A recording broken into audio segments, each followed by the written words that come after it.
So here I am in downtown Red Deer here today, and in this video I wanted to address the question, why did our ancestors do any of this? Why build all these buildings and develop civilization? Many of you may not know that actually a nomadic hunter-gatherer way of life seems to be a much easier way to live. When you consider how much work goes into growing grain and raising livestock, one of the big questions that scholars, archaeologists, academics, and philosophers have always asked is why did we leave that hunter-gatherer lifestyle in order to settle in one place, to put in all that hard work, to subject ourselves to the authority of a king or a ruling class? Well, in today's video, I'm going to suggest to you guys a new and compelling theory which may suggest that psychedelic or psychoactive substances in ancient religious rituals may in fact be the reason to blame. Stay tuned.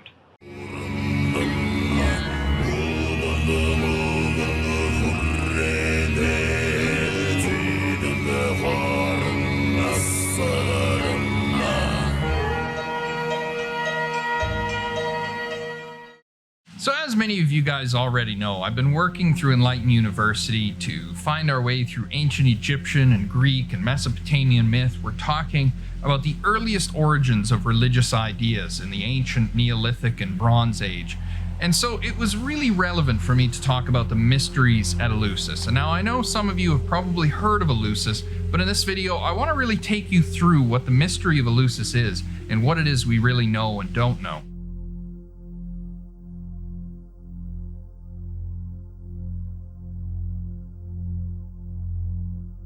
The most important thing to know is that the city of Eleusis was a small village just outside the city of Athens, and once a year in late September, the citizens of Athens, the initiates, would follow a sacred road out of the city and travel to the village of Eleusis, where they would enter a large building called the Telestrion, and there, during the night, they would be initiated into ancient secret ceremonies dedicated to the goddesses Demeter and Persephone.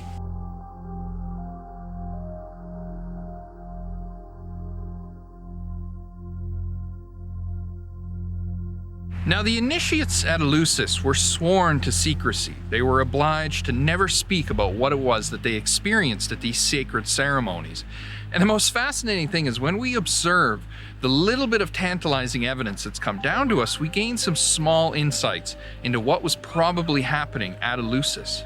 You see, the initiates were sworn to secrecy on pain of death. If you broke the secret of Eleusis and you told people about what happened there, you'd be executed in an Athenian court. So this was serious stuff to the Athenians. And in fact, there's a great example. Alcibiades, a student of Socrates, was celebrating these mysteries at home and using it to entertain his guests, and he was arrested and almost executed. He had to flee as an exile from the city, and this caused a hell of a controversy in classical Greece.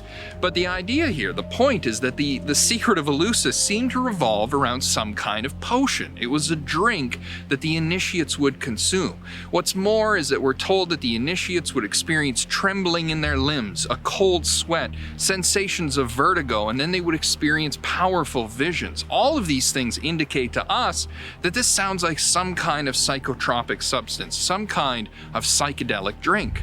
Now that in and of itself is interesting on its own, but this has created a bit of a controversy. What was the mystery at Eleusis? Many people, many scholars and academics have tried to come forward with different theories, different ideas, looking at the plants and fungi that grow in the environment and trying to figure out what were the initiates at Eleusis consuming.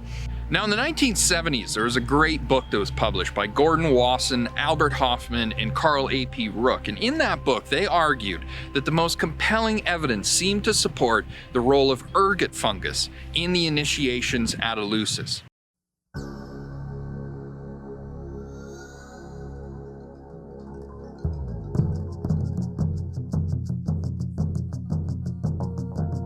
Now, for those of you who don't already know, ergot fungus is a really fascinating candidate for a number of reasons. It's already historically controversial and relevant. And the reason for this is because many people believe that ergot fungus was what was responsible for the witch hunts in medieval Europe. You see, ergot fungus is a fungus that grows on ears and heads of wheat, barley, rye, and various wild grasses. It's a grain parasite. It gets into the grains and then it rusts them. It turns them a dark color. Sometimes ancient people referred to it as rust wheat or burnt wheat, right? And so the significant thing about ergot is that if you eat it accidentally or unknowingly, it can cause intense hallucinations. The witch hunts at Salem are actually likely the result of people accidentally consuming ergot fungus in their rye bread. But the problem with ergot fungus is that it is also incredibly toxic. When people accidentally consume it, it's an intense vasoconstrictor, and sometimes it can cause symptoms of gangrene and death. It's really horrific stuff. The limbs will actually begin to rot and decay while the individual is still alive.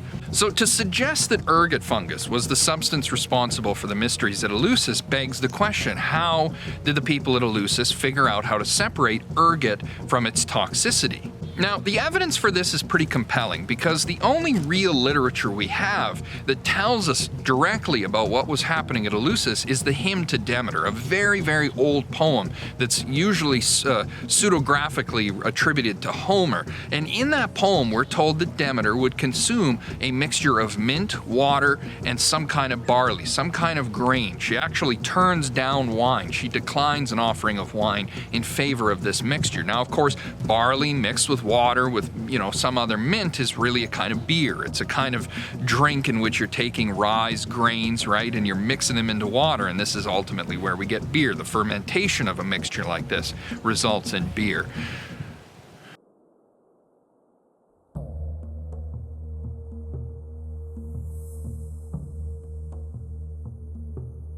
So in their book, The Road to Eleusis, Gordon Wasson, Albert Hoffman, and Carl A.P. Rook, they suggest that ergot fungus is what's responsible, and they put forward a bunch of different ideas. Now, I have to admit, I read this book with the expectation of sharing this in our Lecture 7 series in Enlighten University. I was really excited to talk about this, and I was ultimately hoping to connect this to some of the traditions that we see in ancient Egypt. But unfortunately, when I got to the end of the book, to the end of The Road of Eleusis, or The Road to Eleusis, I discovered there that there were serious problems with this suggestion of ergot fungus. It seems that in order to use ergot fungus, the priests, the hierophants, the leaders of the mysteries of Eleusis must have been employing some other chemical methods in order to purify this substance. And we have no hints, no suggestions as to what that process was. The authors suggest that maybe ashes could have been used, ashes from a sacrifice boiled together with the ergot rye in order to extract the psychoactive properties away from the toxicity. But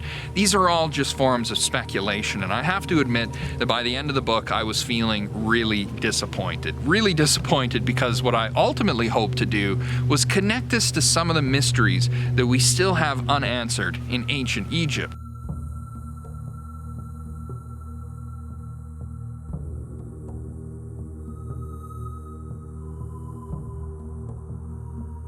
You see, one of the big problems with ancient Egypt is we know that they were exploring altered states of consciousness. We know that they had profound insights on the nature of mind. In my Lecture 6 series, we talk about how the ancient Egyptians seem to recognize all of the major Jungian archetypes. We can equate the god Horus with the ego, Osiris and Ra with the self archetype.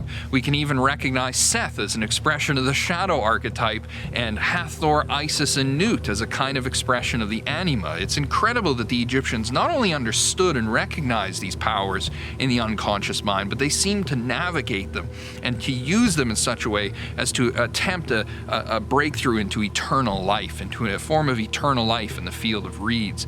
But that's the real question, right? How did the Egyptians figure this out? People talk about, maybe the Egyptians were in contact with aliens, or maybe they were, given help building the pyramids, right? But we're not really at a mystery as far as what the Egyptians were advanced at. We know what they were advanced at. They were advanced at psychology. They were advanced at understanding the powers of the unconscious mind. But how did they gain this knowledge? Some people have suggested that perhaps the ancient Egyptians were using some kind of mushroom. Some people have speculated and said, well, if you look at the white crown of the pharaoh, it vaguely resembles a mushroom. Or other people have suggested blue lotus. In fact, I ordered some blue lotus online and made a tea out of it just to see if it had any psychoactive properties, and I'm sad to report that it doesn't. It doesn't seem to have any psycho properties at all. In fact, many people have already attested to that. So it doesn't make sense that the Egyptians were using blue lotus, and the suggestion that they were using mushrooms based on a very vague similarity between a mushroom and the White Crown of Egypt is itself not a very compelling argument. And so the question is still left open. What were the Egyptians using to enter altered states of consciousness, and was it some kind of psychedelic substance?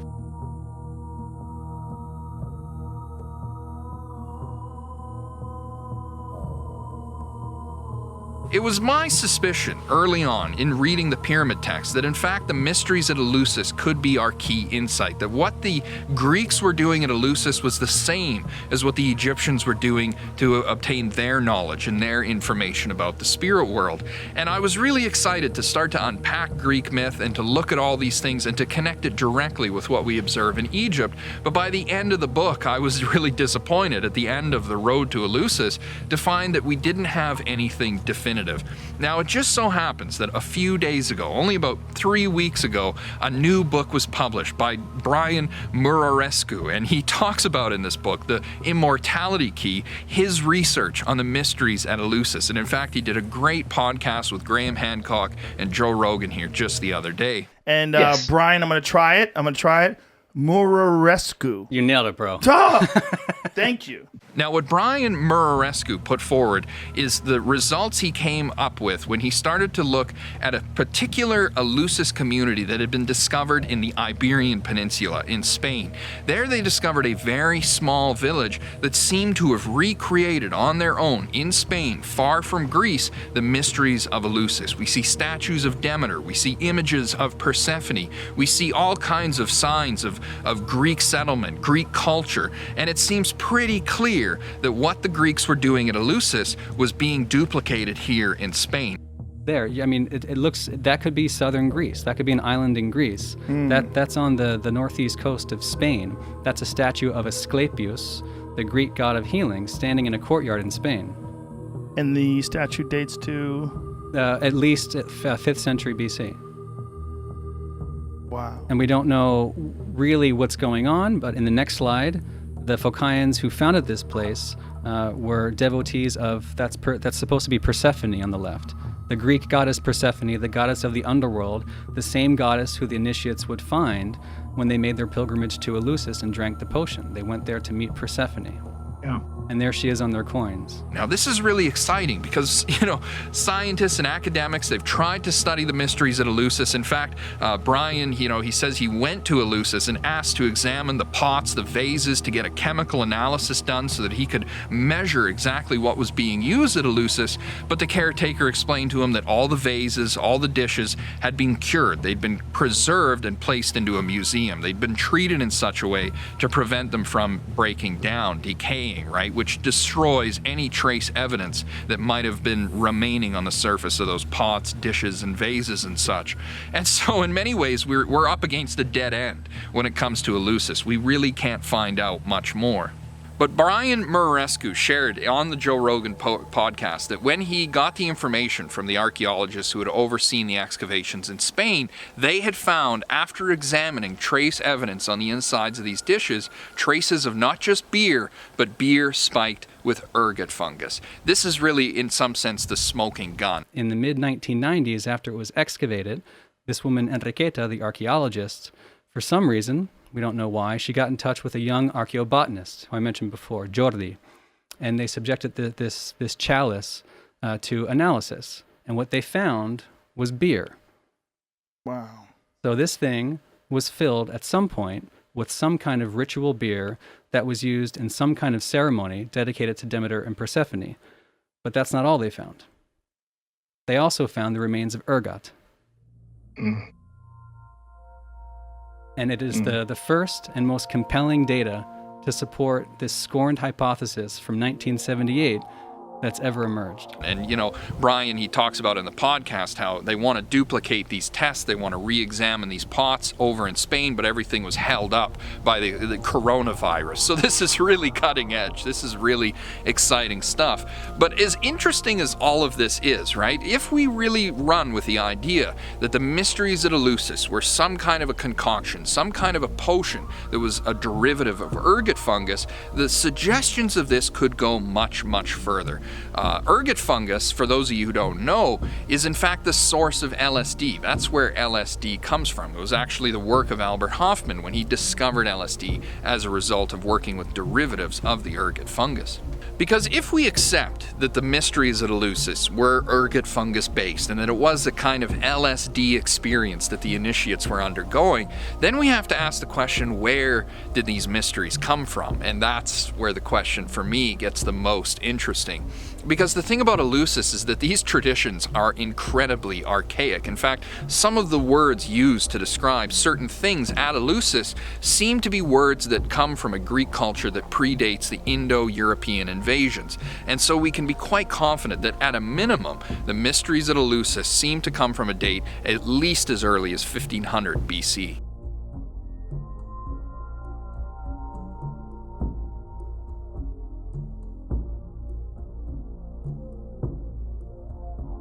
And this really brings us back to the question that I asked at the beginning of this video. Why did human beings leave a nomadic and hunter-gatherer way of life in order to go out and establish themselves in cities and farms and, agricultural kind of societies, right? Why did people make this transition from a nomadic way of life to an agrarian way of life? One of the things that's always mystified me, and it's something that I've always wondered, is how people made that transition. It really doesn't make sense, because if you look at the wild grasses, wild wheat, wild grain, wild barley, these grains are much too small to be of any practical use. I mean, to make bread out of these grains would have been ridiculous. It's not a worthwhile venture, right? So why did people eke out a living in Anatolia, thousands of years ago, relying on these, really cruddy food supplies, this wild grass, it's really hard to explain. And the suggestion that Brian talks about in the podcast is that perhaps the early product of this wheat, barley, and grain was in fact beer. Maybe people were growing wheat, barley, and rye not because they had the intention of making bread, but because they had the intention of brewing beer. And that is a big question, because it begs the question, were people using this beer to produce this psychedelic substance, this very same potion that we see being used at Eleusis?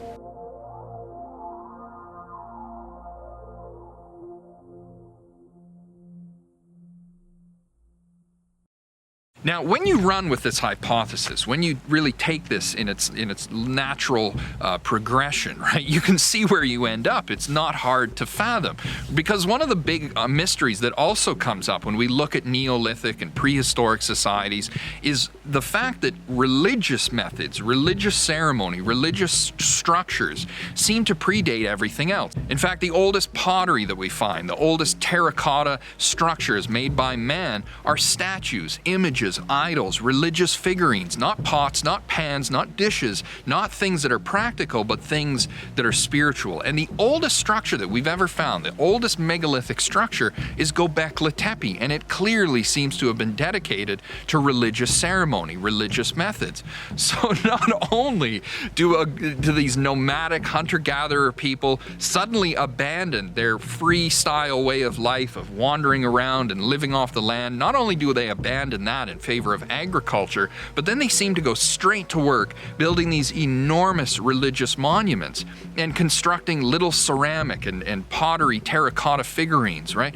What was the motivation behind this? Well, the suggestion, if you run with this hypothesis, is that the mysteries at Eleusis were what was responsible, that essentially it was the recognition of ergot-based beer, ergot-infected beer, that was leading people into a kind of death and resurrection experience, a psychedelic death and resurrection experience that was so powerful, so culturally influential, that it justified developing an agrarian way of life. So there is this, I'll tell you a story about this 4th century historian Zosimus. He records the testimony of a Roman guy named Praetextatus, who was initiated at Eleusis. Because remember, it wasn't just people from Greece. It was around the Greek Empire, including at that time, or people who'd been influenced by the Greeks. And Eleusis has survived up until the 4th century AD, at which point it's destroyed.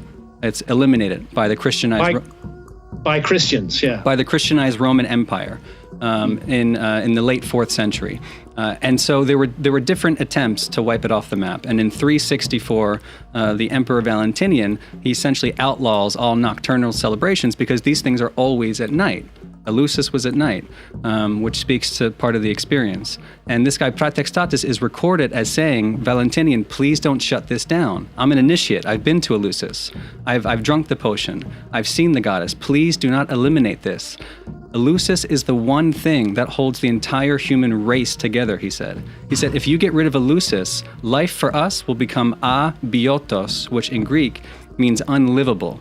It wasn't just about Greek existence, it was about human existence. There was something happening at Eleusis with that potion, with this beatific vision that literally held civilization together like glue for the ancient Greeks. And democracy, the arts, the sciences, everything else was an offshoot of that experience. Eleusis was the foundation. Obviously I'm taking this, in a far off branch, but the suggestion is quite natural, and it might even explain some of the things that we see in ancient Egypt. One of the things that I failed to mention in our video, how to achieve immortality like an Egyptian, was really the full importance of the Eye of Horus. I mentioned it a little bit, I touched on it, but the concept is much too deep, much too abstract to really unpack in its entirety. I unpacked it in its entirety in Enlighten University in our Lecture 6 series, but I want to touch on it again here because it connects directly to what we're talking about.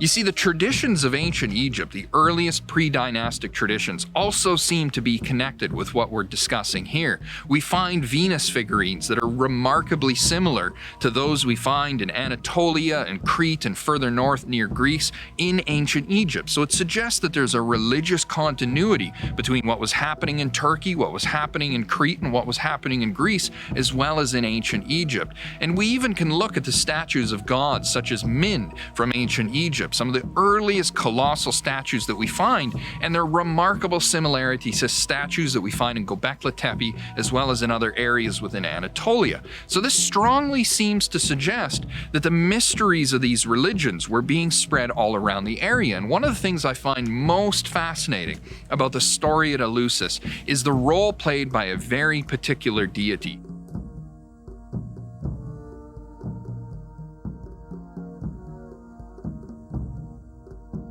According to the hymn of Demeter and according to the mysteries at Eleusis, Triptolemus was a prince who was sent by Demeter to spread the gospel, if you will, of the Eleusis mysteries, or more specifically to spread the practice of growing grain. It was the job of Triptolemus to go around the world and to convince people to settle down and to start growing crops. He was, if you will, the advocate of civilization. Now, what if here, preserved in the mysteries of Eleusis and the hymn of Demeter, we have, as it were, the foundations of civilization, the foundations of culture based on this very particular religious ritual that may have been started in the Anatolian plains around Göbekli Tepe, where we know that early man first began to cultivate grains and develop culture, right? It all comes together. What it seems to present is this thesis, this theory that agriculture was developed in service to the religious ceremonies that were the result of these psychedelic experiences had through these Eleusian mysteries, this Eleusian beer, this ergot-based beer, this LSD kind of beer, you might say.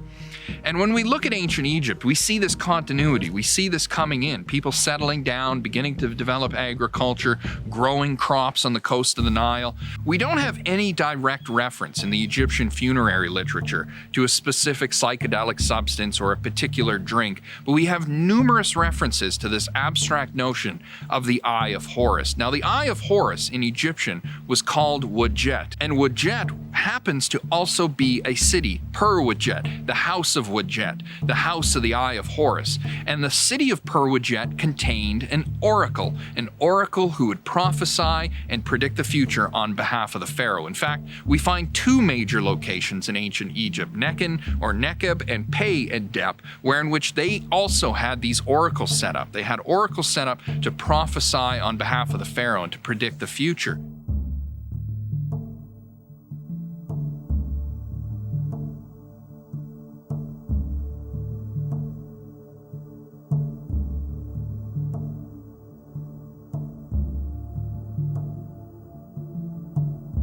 so that the Eye of Horus may have in fact been a kind of hidden reference or a sort of coded way of referring to the religious methods employed by these oracles. And what's most interesting is in the pyramid texts of Unas and many of the other earliest funerary literature that we find in ancient Egypt, we see the Eye of Horus being equated most often with beer and grain, right? We have these references to many different kinds of beer, different kinds of wines being brought in and offered to the pharaoh, as well as many kinds of bread, rye bread, and different loaves of bread. Now, if the ancient Egyptians were already familiar with the psychedelic effects of this particular beer, the Eleusinian beer, there's really no doubt in my mind that one of those beers, at least one of those beers, was this Eleusinian mystery. It was this psychoactive substance. Now, again, you know, I kind of hesitate to get too excited about this because we're making a lot of inferences. We are jumping quite a ways in order to connect all these ideas,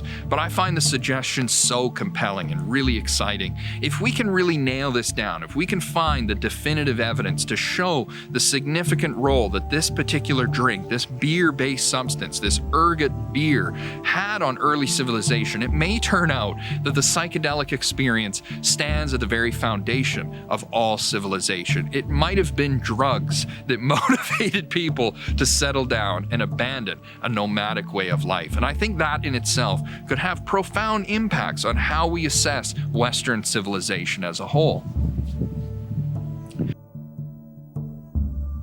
Now, just before you guys leave this video, I have to ask a favor. If you guys don't mind, I would ask you to find Brian Muraresku's Twitter and hit him up with this video. I would really love to see Brian watch this video and give me some feedback, because the connections between the Eleusinian mysteries and what might have been taking place in ancient Egypt, especially around the Eye of Horus, I think is incredibly significant. And if we could follow this evidence and find some kind of proof, if we could find some kind of artifacts in ancient Egypt that demonstrated that the Egyptians were employing similar methods, similar ergot fungus grains in the production of their beer, then I think we can finally say that we figured it out. We may have figured out now, for the very first time, how the Egyptians were entering altered states of consciousness. And as always, guys, thanks for watching.